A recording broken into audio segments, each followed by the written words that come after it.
আপনারা দেখছেন আপনাদের প্রিয় বিশ্বস্ত বাংলা সংবাদ চ্যানেল রোজ বাংলা। আজকের দেশ রাজ্য বিদেশের একাধিক এক্সক্লুসিভ সংবাদ আপনাদের কাছে আমরা সরাসরি পৌঁছে দিচ্ছি। সংবাদগুলি বিস্তারিত জানতে শেষ পর্যন্ত জুড়ে থাকুন আমাদের সাথে।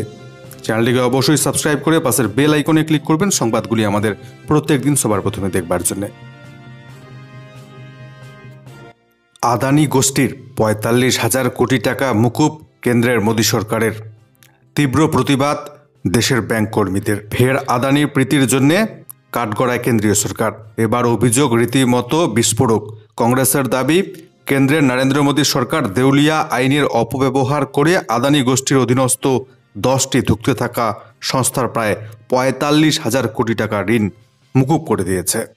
কংগ্রেসের সাধারণ সম্পাদক জয়রাম রমেশ এক্স হ্যান্ডেলে দাবি করেছেন, দেশের অন্যতম বড় ব্যাংক কর্মী union all India bank employees association জনসমক্ষে থাকা তথ্যের মাধ্যমে ফাঁস করে দিয়েছে কিভাবে আর্থিকভাবে বিপর্যস্ত 10টি সংস্থার থেকে প্রাপ্ত প্রায় ৬২,০০০ কোটি টাকা মাত্র ১৬,০০০ কোটি টাকার বিনিময়ে মুকুব করে দিয়েছে কেন্দ্রের মোদী সরকার।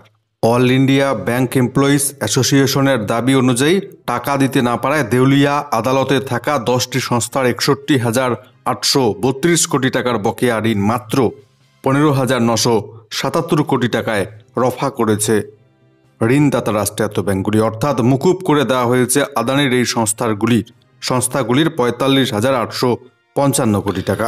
ব্যাংক কর্মচারী সংগঠনের সভাপতি রাজেন নাগরের অভিযোগ, নরেন্দ্র মোদী সরকার সম্ভাব্য সমস্ত উপায়ে আদানিদের সাহায্য করেছে। সেই জন্য দেউলিয়া আইনকে অপব্যবহার করা হচ্ছে। লোকসান সহ্য করতে বাধ্য করা হয়েছে রাষ্ট্রায়ত্ত ব্যাংকগুলিকে। অ্যাকাউন্টে ন্যূনতম টাকা না থাকায় সাধারণ গ্রাহকদের কাছ থেকে কোটি কোটি টাকা আদায় করছে ব্যাংকগুলি, অথচ আদানিদের মতো সংস্থাগুলির হাজার হাজার কোটি টাকা ঋণ মুকুব করে দেওয়া হচ্ছে। মেয়েদের বাঁচাতে না পারলে মমতা ব্যানার্জির কন্যাশ্রী কিংবা রূপশ্রীর মতো প্রকল্প একেবারেই অর্থহীন। আরজিকর কাণ্ড প্রসঙ্গে জানালেন টলিউড অভিনেতা তথা তৃণমূল সাংসদ দেব। আরজিকর কাণ্ডে উত্তাল গোটা দেশ। দিকে দিকে প্রশ্ন উঠেছে নারী সুরক্ষা নিয়ে। এই আবহে পথে নেমে নিজের মনের কথা জানালেন দীপক অধিকারী দেব। তার কথায়, মেয়েদের বাঁচাতে না পারলে কন্যাশ্রী রূপশ্রীর মতো নারী কেন্দ্রিক সরকারি প্রকল্পগুলির কোনো মানেই হয় না। বৃহস্পতিবার ঘাটাল সুপার স্পেশালিটি হাসপাতালে ডায়ালিসিস এর নতুন যন্ত্র উদ্বোধন করতে গিয়েছিলেন দেব। সেখান থেকে বেরিয়ে সাংবাদিকদের মুখোমুখি হয়ে তিনি জানান, আরজি করের প্রসঙ্গ উঠতে তিনি বলেন, এই ঘটনা অত্যন্ত নিন্দনীয়। ধর্ষণের মতো ঘটনা রুখতে অবিলম্বে কেন্দ্রীয় সরকারের সর্বদল বৈঠক ডাকা উচিত বলে মনে করেন দেব। সেই সঙ্গে তিনি যে শান্তিপূর্ণ আন্দোলনের পক্ষে সে কথা স্পষ্ট করে দিয়েছেন তৃণমূলের তারকা সাংসদ। তিনি আরও জানিয়েছেন, কন্যাশ্রী রূপশ্রী বা কেন্দ্রীয় সরকারের বেটি বাঁচাও বেটি পড়াও এর মতো প্রকল্পের কোনো মানেই হয় না যদি দেশের মেয়েদের আমরা রক্ষা করতে না পারি।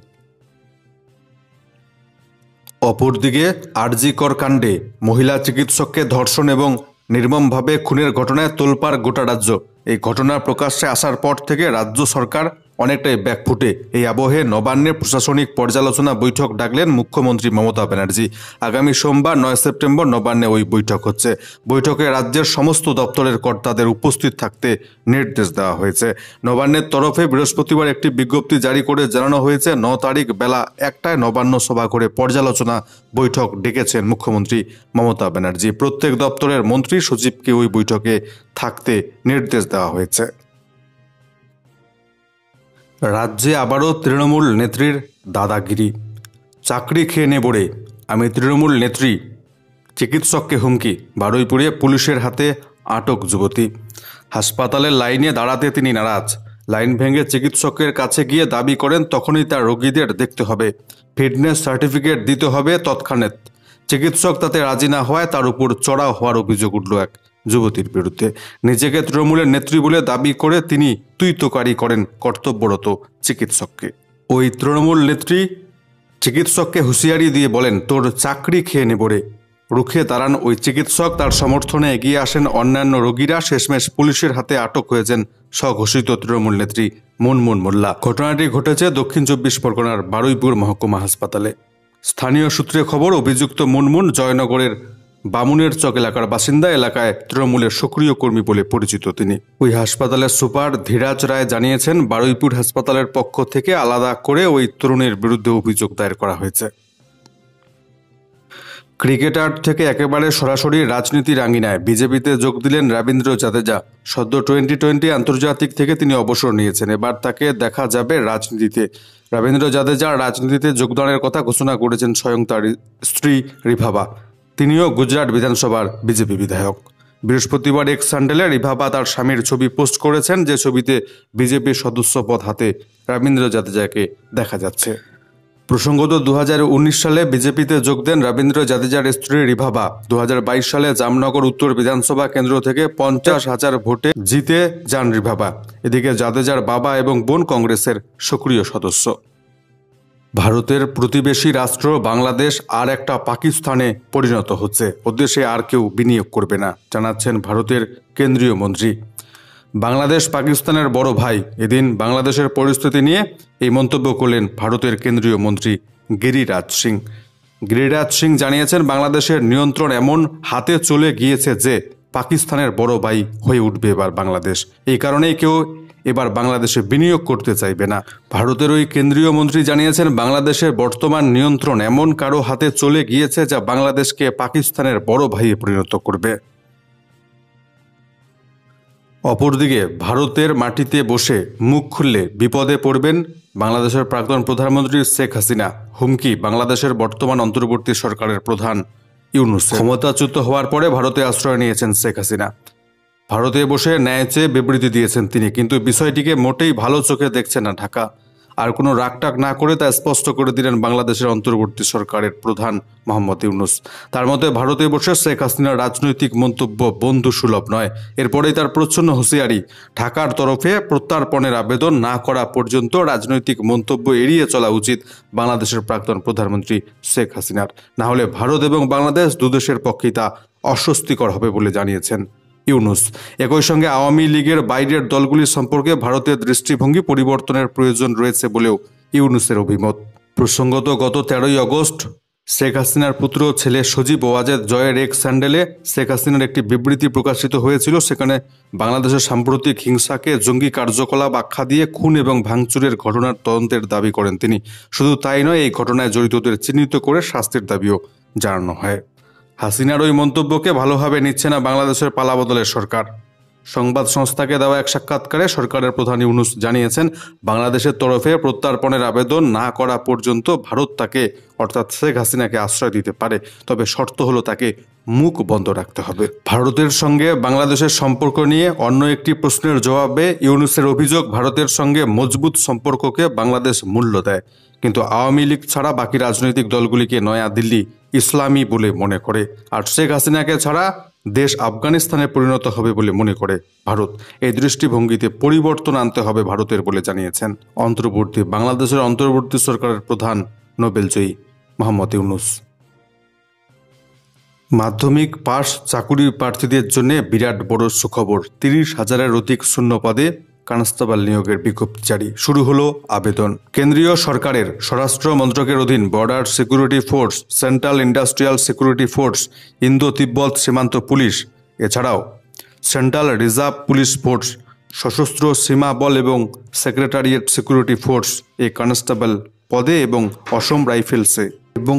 অসম রাইফেলসে রাইফেলম্যান পদে প্রায় 30,000-এর বেশি ছেলেমেয়ে নেওয়ার জন্য দরখাস্ত শুরু হলো 5ই সেপ্টেম্বর থেকে। অন্তত মাধ্যমিক পাশ ছেলেমেয়েরা এই পদগুলির জন্য আবেদন করতে পারবেন। প্রার্থী বাছাইয়ের জন্য প্রথমে কম্পিউটার বেসড পরীক্ষা হবে আগামী বছর জানুয়ারি থেকে ফেব্রুয়ারি মাসের মধ্যে। এই পরীক্ষার প্রশ্ন হবে বাংলা সহ সারা দেশের প্রায় 13টি আঞ্চলিক ভাষায়। প্রশ্ন হবে মাধ্যমিক মানের। কম্পিউটার বেসড পরীক্ষায় সফল হলে শারীরিক মাপযোগের পরীক্ষা এবং শারীরিক সক্ষমতার পরীক্ষার জন্য ডাকা হবে। দরখাস্ত করবেন আপনারা অনলাইনে। 5ই সেপ্টেম্বর থেকে অনলাইনে আবেদন শুরু হয়েছে। ওয়েবসাইট হলো www.ssc.gov.in। নজর রাখছি পরের গুরুত্বপূর্ণ সংবাদটির দিকে। সিকিমে খাদে সেনার ট্রাক, মৃত 4 সেনা জওয়ান। পাহাড় থেকে প্রায় 800 ফুট গভীর খাদে পড়ে গেল সেনাবাহিনীর একটি ট্রাক। বৃহস্পতিবার সকালে ঘটনাটি ঘটেছে পূর্ব সিকিমের পাকিয়ং জেলার রেনোকে। সেনাবাহিনী সূত্রে জানা গিয়েছে, ওই ট্রাকে চালক সহ 4 জন সেনা জওয়ান ছিলেন। ঘটনাস্থলে 4 জনের মৃত্যু হয়েছে।